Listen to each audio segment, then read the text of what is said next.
좋은 대답을 얻기 위해서는 좋은 질문을 던져야 합니다. 제가 가끔씩 설교 시간에 여러분들에게 질문을 던지는데 여러분들이 대답을 못하는 이유는 여러분들이 몰라서가 아니라 제가 질문을 잘못 던졌기 때문이라는 생각들을 하게 됩니다. 어쩌면 진짜 몰라서 대답을 못할 수도 있고 근데 보통 우리가 좋은 대답을 듣기 원한다면 좋은 질문을 던져야 원하는 답을 얻을 수 있을 것입니다. 1대1 제자 양육이라는 책에 보면 구원의 확신이라는 과에서 구원에 대해서 10가지 질문을 던지는 것들을 볼 수 있습니다. 당신은 예수님을 믿습니까? 여러분 뭐라고 대답하시겠습니까? 예수 그리스도는 지금 당신 안에 사십니까? 당신은 죄 용서함을 받았다고 확신합니까? 하나님의 자녀가 되었습니까? 영생을 얻었습니까? 구원받았습니까? 오늘 죽으면 천국에 가리라는 확신이 있습니까? 당신은 성령을 받았습니까? 당신은 거듭났습니까? 구원에 대한 이 질문들인데 처음 들어보면 이게 헷갈릴 수 있습니다.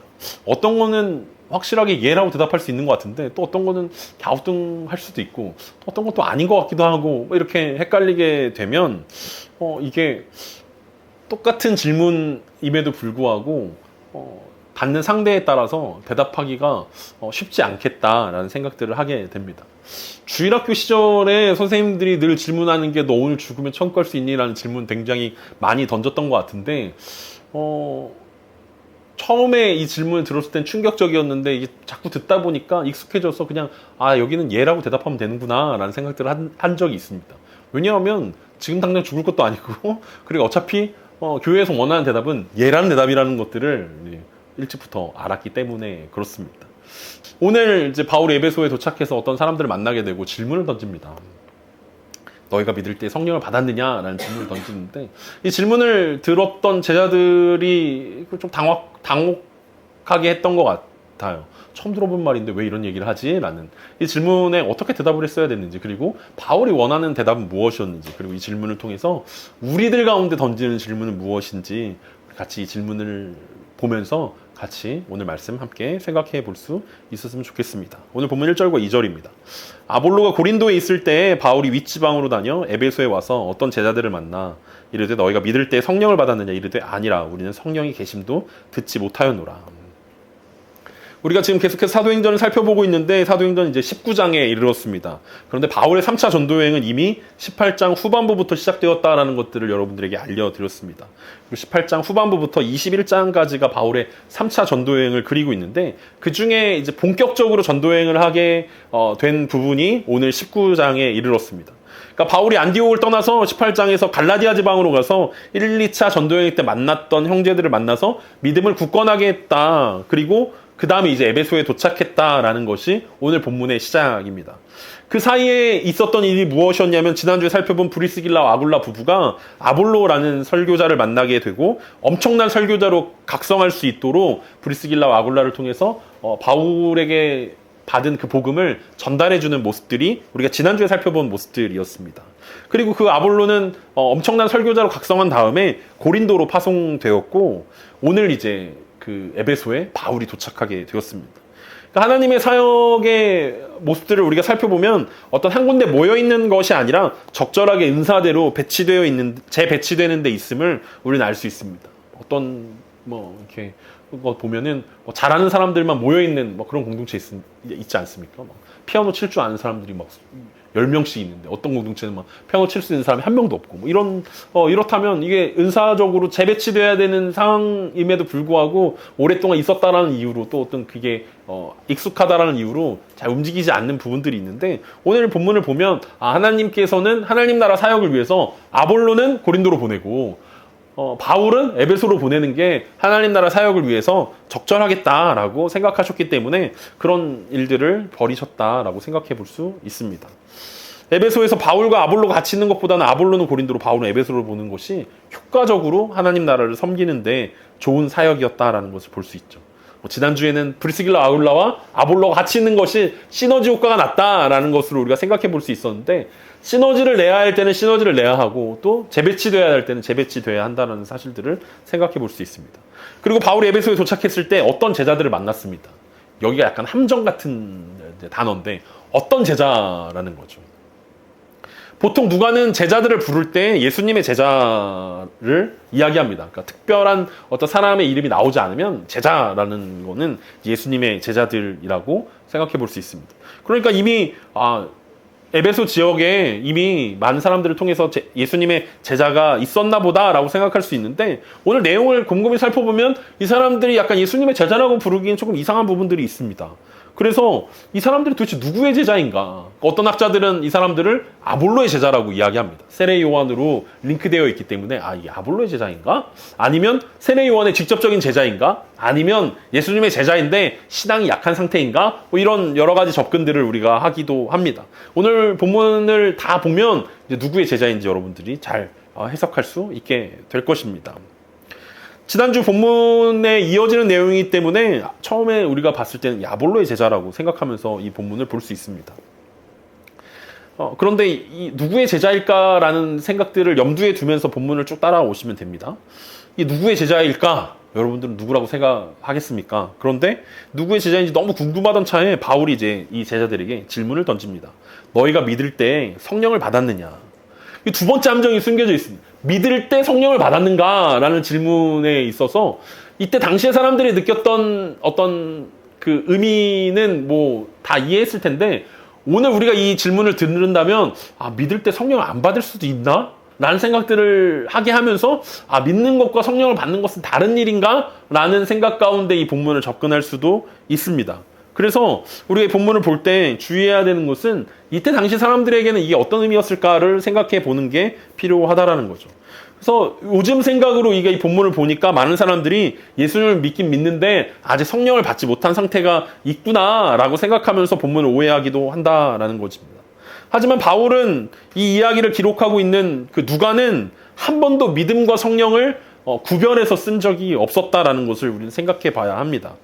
아예 믿음과 성령을 구별한다는 것은 불가능한 일이라고 계속해서 접근하고 있는 것들을 생각해 봐야 한다는 거죠.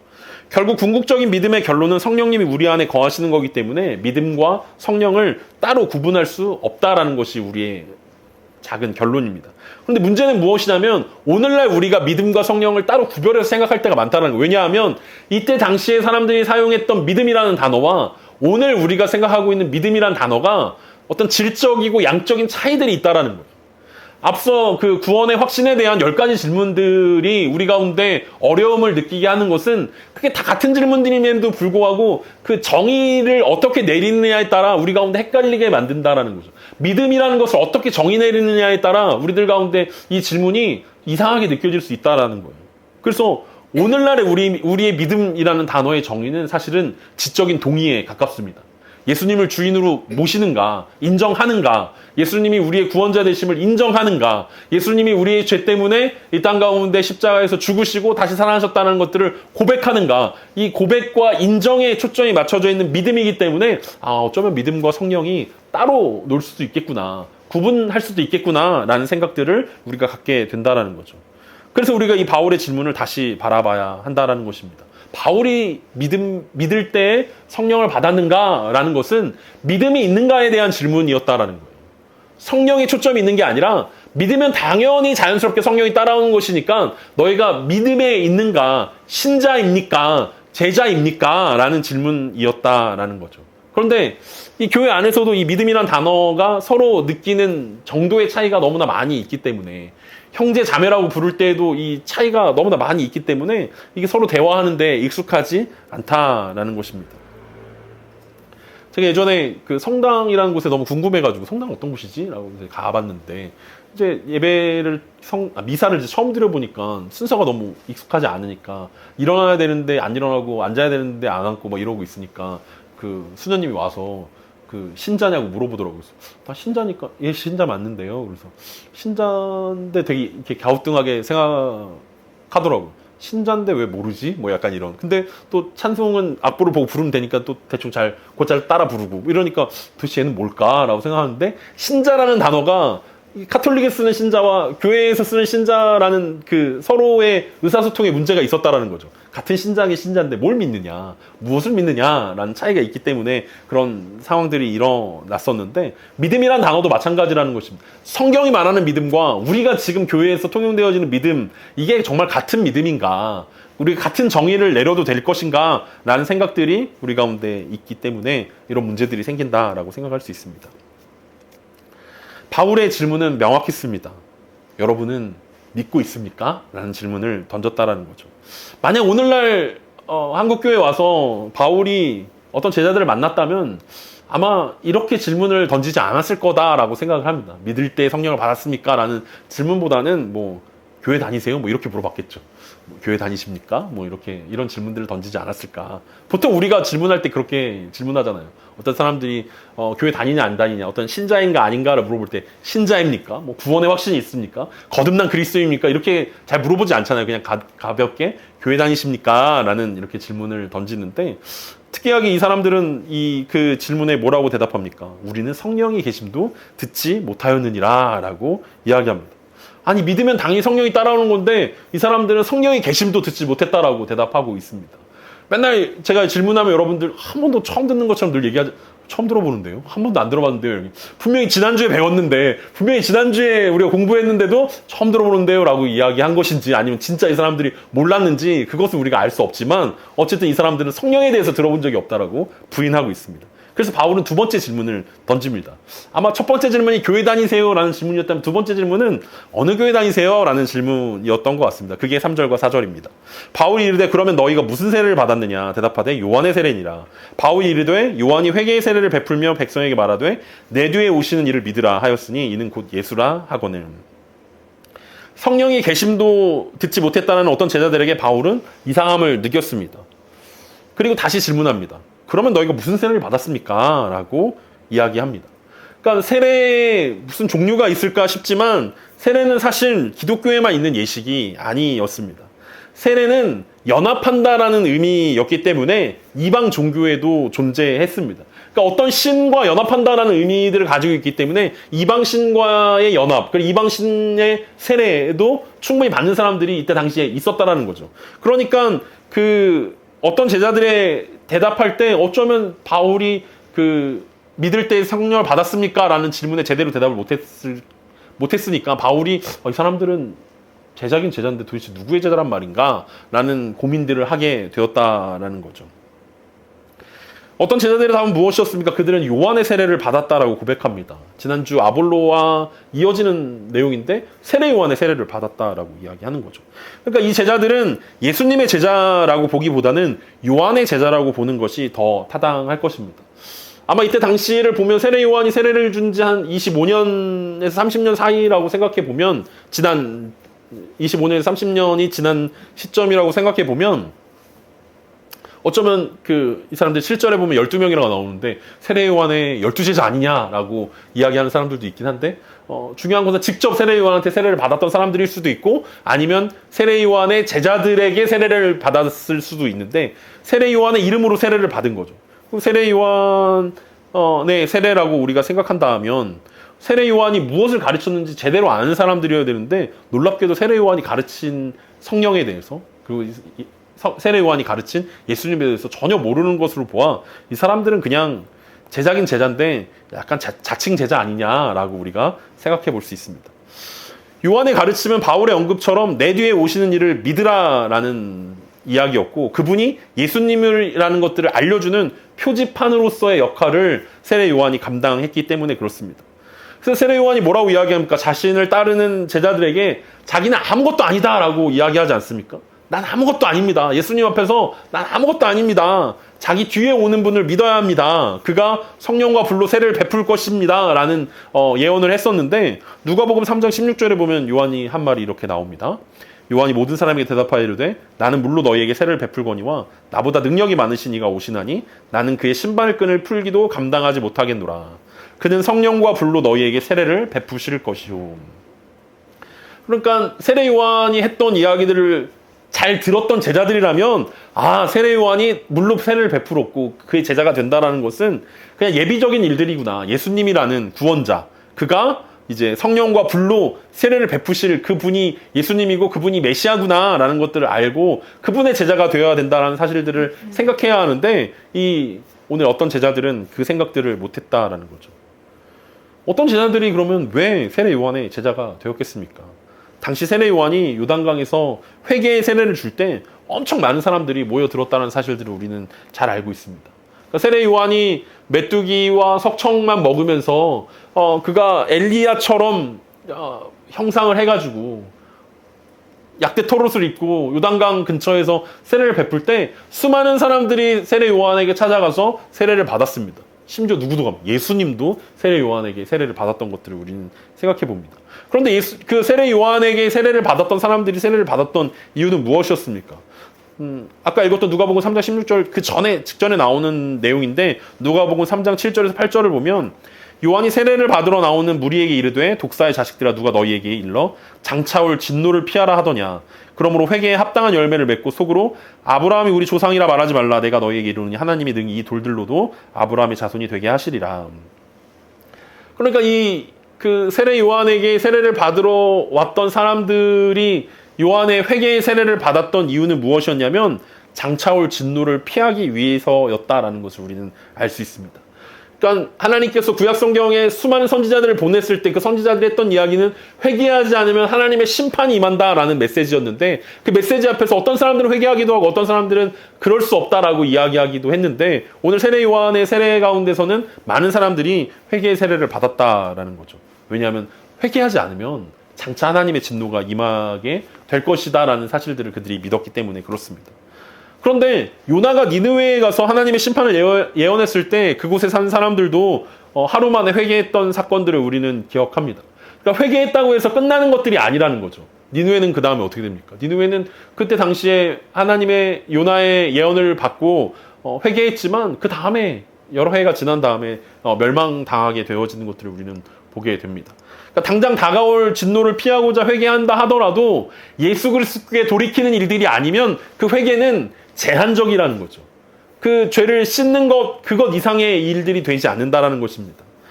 임박한 진노를 피하고자 요한의 제자가 되었지만 그들은 진정한 예수 그리스도의 제자가 되지 않았기 때문에 그것만으로는 심판을 피할 수가 없었다라는 것을 우리는 알 수 있다라는 거죠.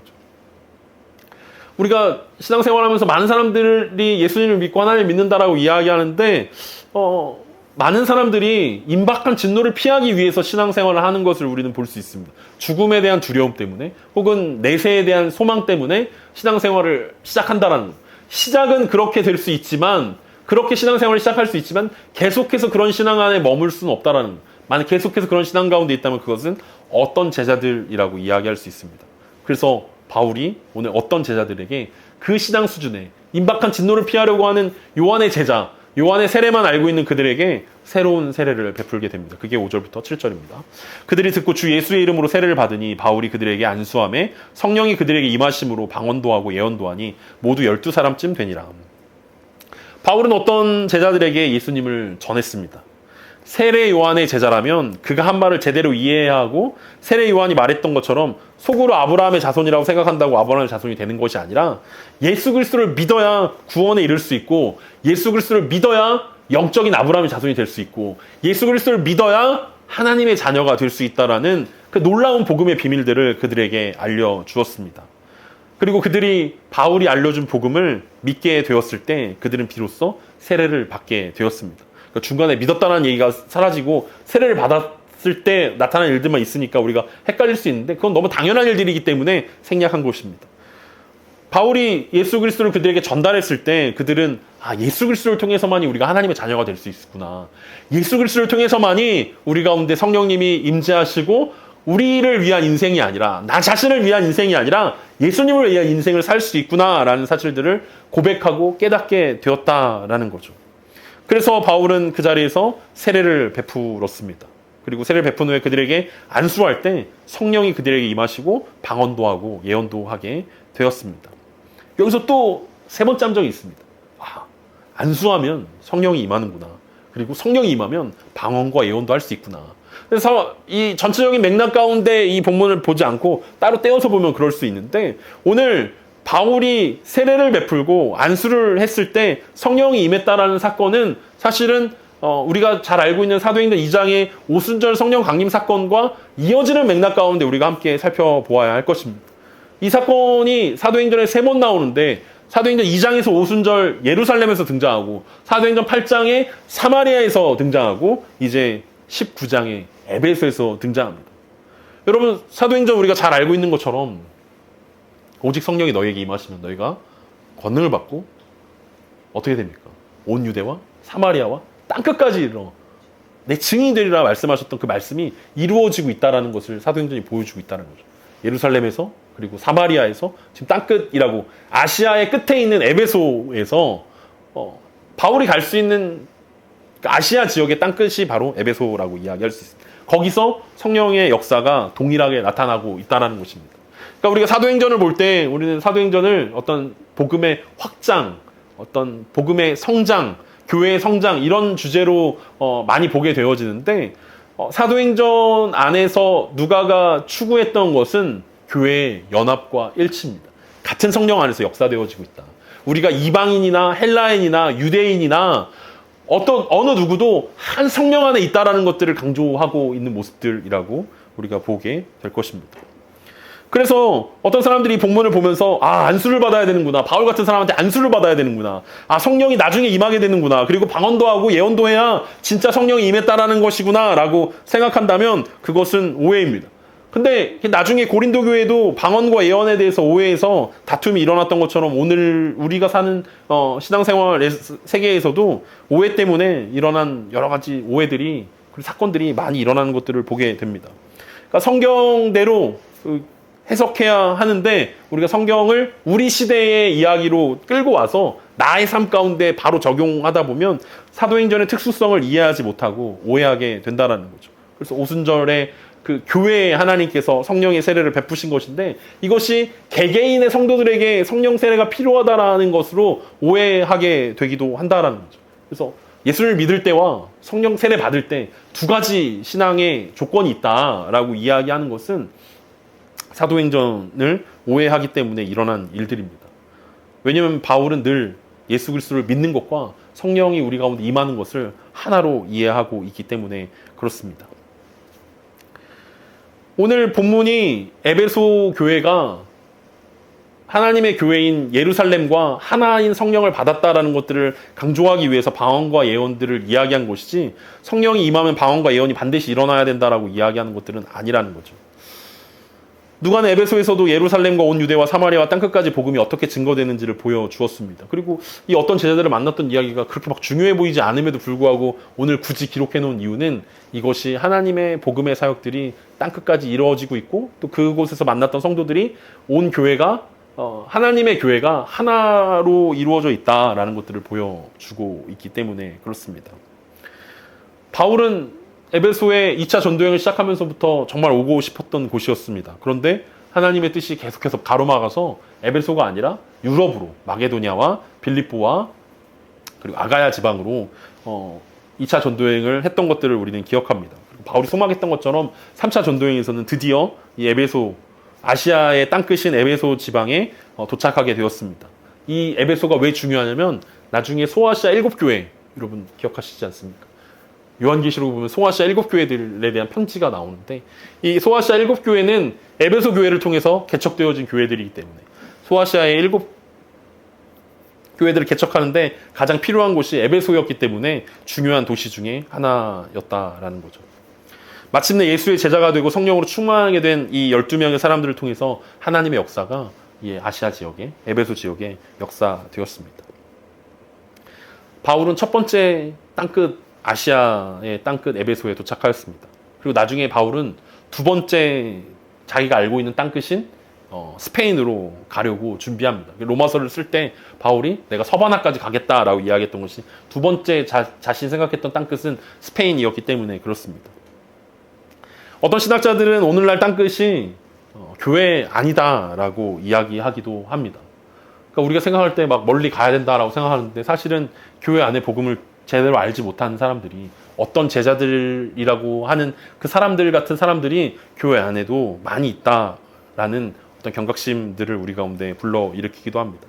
아직 진짜 그리스도인이 되지 못한 사람들이 교회 안에 서로를 어떤 집사님, 형제님, 또 뭐 장로님, 때로는 뭐 목사님 이렇게 부르면서 서로가 서로에게 아직 그리스도인이 되지 않았음에도 불구하고 그리스도인이 된 것처럼 서로 대해주고 있다라는 거죠.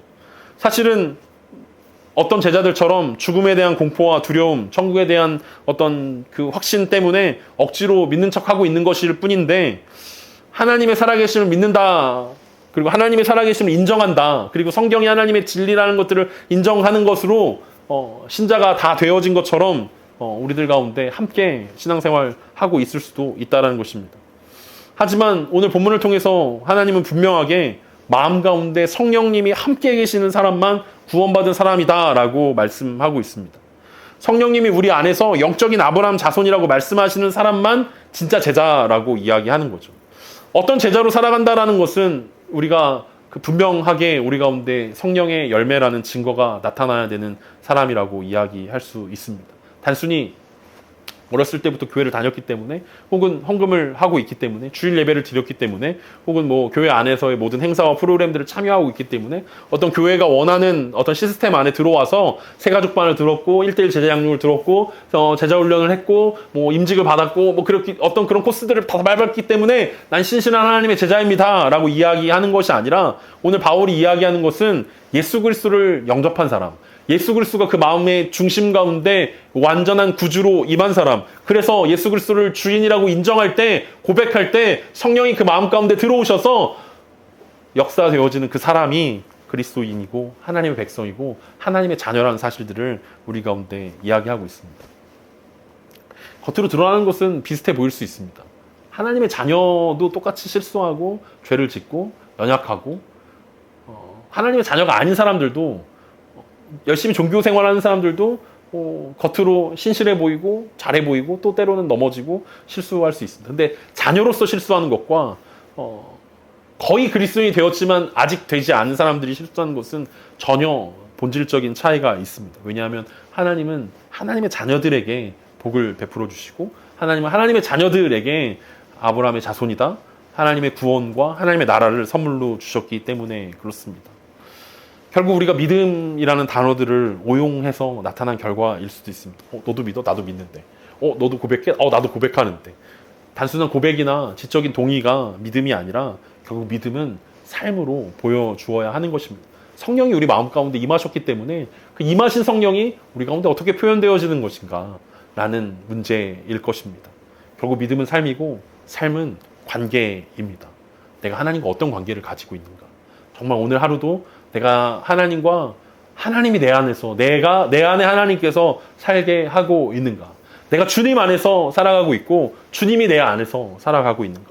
바울은 세례를 이야기하면서 계속해서 고린도 교회 가운데 세례를 이야기하면서 그리스도와 합하여 세례를 받았다라고 강조합니다. 세례를 받는다라는 것은 단순히 예수 그리스도를 인정하고 고백하는 것이 아니라 그리스도와 함께 십자가에 못 박히고 그리스도와 함께 살아가는 사람이다라는 것을 강조하기 위함이었습니다.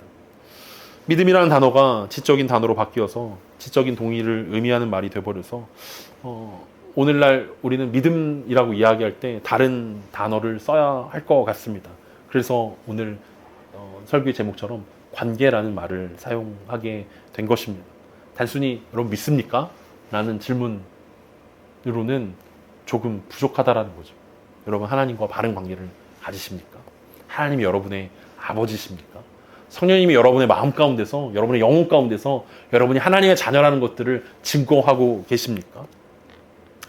요한일서 5장 11절과 11절의 말씀으로 우리 말씀을 마무리하겠습니다. 또 증거는 이것이니 하나님이 우리에게 영생을 주신 것과 이 생명이 그의 아들 안에 있는 그것이니라. 아들이 있는 자에게는 생명이 있고 하나님의 아들이 없는 자에게는 생명이 없느니라. 하나님은 예수 그리스도를 통해서 우리의 삶 가운데 생명을 주시기로 작정하셨습니다. 그리고 그 생명이신 예수 그리스도가 우리 삶 가운데 있는 것입니다. 그 생명이 우리 마음 가운데 들어오게 하는 역사는 오직 성령님을 통해서만이 가능합니다. 성령님 우리 마음 가운데 오셔서 마음에 감동을 주시고 우리를 거듭나게 하셔야만이 하나님의 영생이, 하나님의 생명이 우리 삶 가운데 들어올 수 있다는 거죠. 그리고 계속해서 성화의 길을 갈 수 있는 것도 하나님의 성령 때문임을 우리는 기억합니다. 믿음이란 단어 대신에 관계라는 단어로 우리의 신앙을 점검해 볼 수 있었으면 좋겠습니다. 우리는 하나님과 바른 관계 안에 있습니까? 우리는 하나님과 친밀한 관계 가운데 있습니까? 만약 그렇지 않다면 오늘 이 시간 하나님의 은혜를 구하면서 한 주간의 삶들을 통해서 시끄럽고 어지러운 세상 가운데 있지만 하나님, 내가 주님과 더 깊은 관계를 원합니다. 하나님, 내가 더 하나님과 친밀한 관계를 원합니다. 하나님, 내가 하나님의 자녀됨으로 이 땅 가운데 당당하게 승리하는 삶 살아낼 수 있기를 기대하면서 주님께 기도하는 오늘 하루 또 한 주간의 삶들이 되길 간절히 소망합니다.